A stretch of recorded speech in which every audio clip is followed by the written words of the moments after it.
क्या बोल रहे क्वेश्चन पढ़ो तो। वर्गमूल 7 प्लस वर्गमूल 7 प्लस वर्गमूल 7 प्लस वर्गमूल 7 को हल कीजिए। 7 कितने बार आ रहे हैं? 4 4 बार है कि और डेज डेज डेज ऐसा लिखा हुआ है। यहाँ पर ये लिखा है क्वेश्चन नंबर क्या है, सीधा मैं हल लिखता हूँ। ठीक है, हल नंबर दूसरा प्रश्नावली 3 है ना। तो यहाँ पर मैं लिखता हूँ हल नंबर दूसरा। यहाँ पर लेके चलूंगा माना कि, ठीक है। उस क्वेश्चन को मैं क्या लूंगा, माना कि, ठीक है क्या। तो माना कि x बराबर, उसको मैं ले रहा हूँ, माना कि x इज इक्वल टू वर्गमूल 7 घन वर्गमूल धन वर्गमूल धन वर्गमूल। तो कितने बार आ रहा है पता है क्या आपको? नहीं। और डेज डेज है मतलब इसका मतलब क्या है जी? इसको मैं और अपना मन चाहे तो और ऐसा लिख सकता हूँ, वर्गमूल 7 धन वर्गमूल 7। क्लियर है क्या? ठीक है। तो वहां पर ये क्वेश्चन इस तरह से लिखा है और यहाँ पर लगाया होगा वो plus days days days days. नहीं भी लगाए तो चलो लगा दी, कोई दिक्कत है क्या? ठीक है, समझ में आ रहा है इतना? ये बताओ x बराबर इतना हो रहा है, हो रहा है कि नहीं? x इज इक्वल टू वर्गमूल 7 धन वर्गमूल 7। यदि इस वर्गमूल 7 को मैं हटा दूं, यहाँ पढ़ रहा हूँ, मान लो वर्गमूल 7 वर्गमूल 7, तो इसका मतलब भी अभी भी पूरा अनंत बार है। तो उसको मैं क्या लिखूं, x। अभी इसको हटा दूं तो भी कितने बार है, अनंत बार है कि नहीं?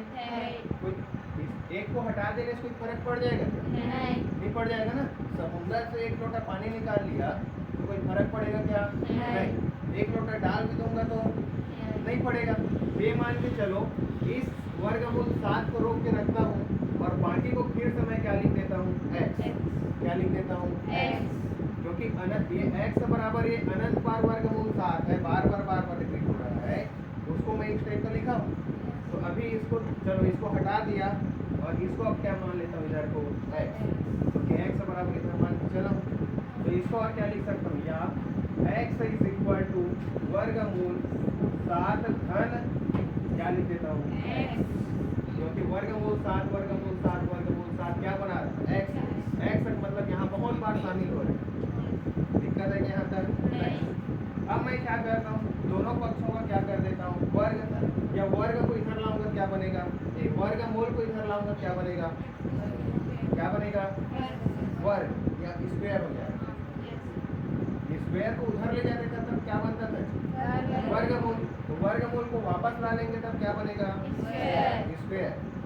समझ में आ रहा है क्या? तो यहाँ पर या तो है वापस ला लो, या इसको मैं मान लेता हूँ समीकरण नंबर 1। समीकरण 1 के दोनों पक्षों का क्या करने पर, वर्ग करने पर, दोनों पक्षों का वर्ग करने पर।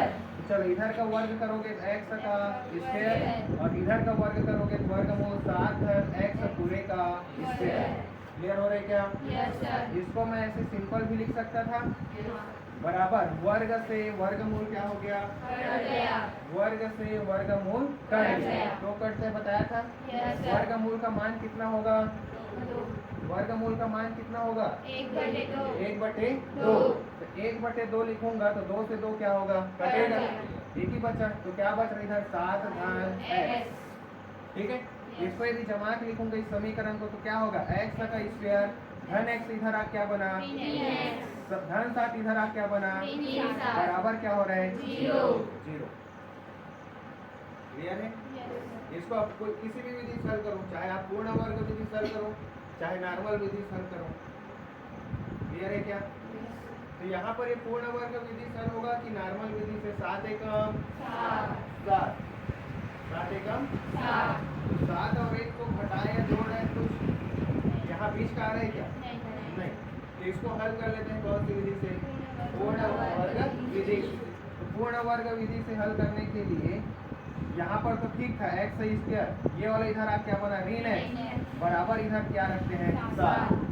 c को उधर ले जाते थे ना, और इसे सही करते थे कि नहीं, इसका गुणांक 1 है, कुछ करने की जरूरत है क्या, नहीं। चलिए तो अब क्या करना है, सेकंड स्टेप क्या है, c के गुणा नहीं, वो तो चले गया। चलो तीसरा नंबर है बी के गुणांक को 1/2 से गुणा करके बी के गुणांक को 1/2 करके दोनों पक्षों में क्या करना है? जोड़ना है। जोड़ना है। समझ में आ रहा है क्या? Yes, sir. ये एक्स स्क्वायर, इसको कुछ समीकरण दे दूं क्या जी? और समीकरण 2 यहाँ लिख देता हूँ। समीकरण 2 को पेपर में आया सवाल, ठीक है?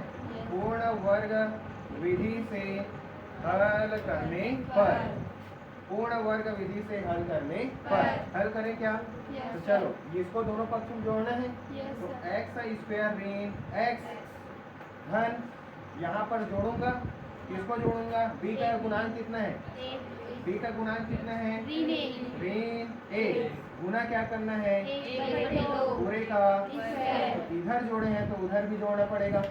बराबर 7 धन ऋण 1 गुना 1/2 पूरे का स्क्वायर। इसको मिटा दूं क्या? क्लियर है यहाँ तक? हाँ। चलिए अब क्या होगा? एक्स का स्क्वायर ऋण एक्स धन ऋण का 2 बार गुना हुआ, क्या हो गया? धन 1/2 पूरे का स्क्वायर। यहाँ क्या आ रहा है? 7 धन, यहाँ भी क्या आएगा? 1/2 पूरे का स्क्वायर। इतना क्लियर है क्या?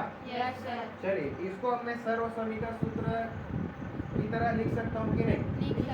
तो ए धन बी पूरे का स्क्वायर और एक है ए ऋण बी पूरे का स्क्वायर। कौन सा वाला सूत्र लगाओ? ए ऋण बी पूरे का स्क्वायर। तो क्या आएगा बच्चों यहाँ पर? 1/2 पूरे का स्क्वायर। एक्स ऋण का ऋण 1/2 पूरे का स्क्वायर बराबर इधर क्या मिल रहा है आपको? 7 धन 1 का स्क्वायर 1 और 2 का स्क्वायर 4। 7 धन 1/4। इधर लिखो क्या? चलिए इधर तो अभी हल करना पड़ेगा, है ना? एक्स ऋण 1/2 पूरे का स्क्वायर बराबर दोनों का लसा कितना आ रहा है? 7/1 और 1/4। तो 1 और 4 का लसा कितना आ रहा है? 4। यार 7/1 लिखा है। 1 चौक 4 एकम, तो 7 चौक धन 1 एकम। तो ये आ रहा है एक्स ऋण 1/2 पूरे का स्क्वायर बराबर 29/4। वर्ग उधर जा क्या बनाया? क्या बनाया? धन ऋण वर्गमूल 29/4। 29 का वर्गमूल होता है क्या? 4 का होगा क्या? 4 का होगा कि नहीं? क्या आएगा? धन ऋण वर्गमूल 29/2। एक बार आप प्लस चिन्ह लेने पर और एक बार माइनस चिन्ह लेने पर, तो प्लस चिन्ह लूंगा तो 29 वर्गमूल 29/2। ये उधर जा क्या बनेगा? धन 1/2।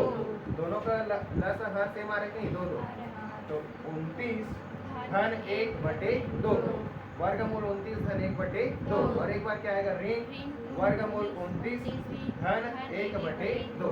कर लोगे क्या? यहाँ लिखोगे प्लस चिन्ह लेने पर और क्या लिखोगे? माइनस चिन्ह लेने पर। एक्स ऋण 1/2 बराबर एक बार धन चिन्ह लो तो वर्गमूल 29/2।